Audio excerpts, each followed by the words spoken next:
मागच्या व्हिडिओमध्ये आपण 7-12 उत्तरातील फॉर्म नंबर 7 सविस्तर पाहिला होता, ज्यामध्ये जमिनीची मालकी हक्क आणि भोगवटादार यांची माहिती दिलेली असते. आणि या व्हिडिओमध्ये आपण पुढचा आणि तितकाच महत्त्वाचा भाग म्हणजे फॉर्म नंबर 12 समजून घेणार आहोत. फॉर्म नंबर 7 आपल्याला जमीन कोणाची आहे हे सांगतो, तर फॉर्म नंबर 12 आपल्याला जमीन प्रत्यक्षात कशी वापरली जाते हे स्पष्ट करतो. त्यामुळे 7-12 उतारा पूर्णपणे समजून घ्यायचा असेल तर फॉर्म नंबर 7 सोबत फॉर्म नंबर 12 समजून घेणे अत्यंत गरजेचे आहे.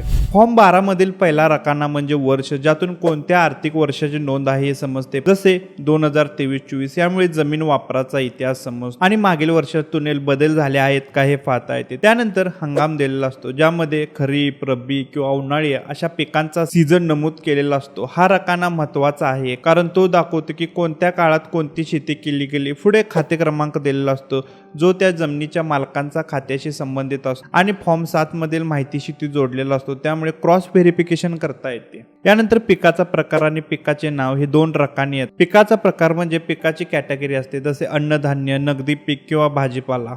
आणि पिकाचे नाव म्हणजे प्रत्यक्ष घेतलेले पीक, जसे की ऊस, ज्वारी, सोयाबीन इत्यादी.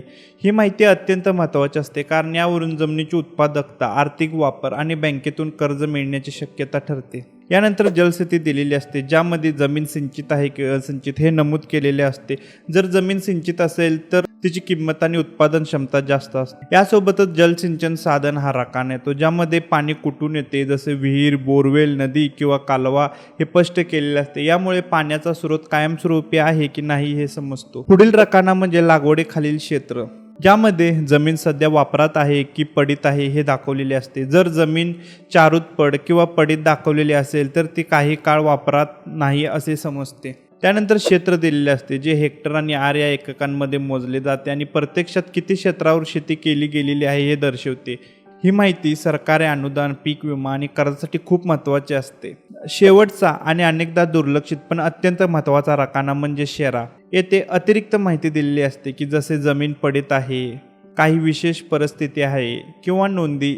अनेक वेळा जमिनीबद्दलचे लपलेले मुद्दे याच रकान्यात सापडतात.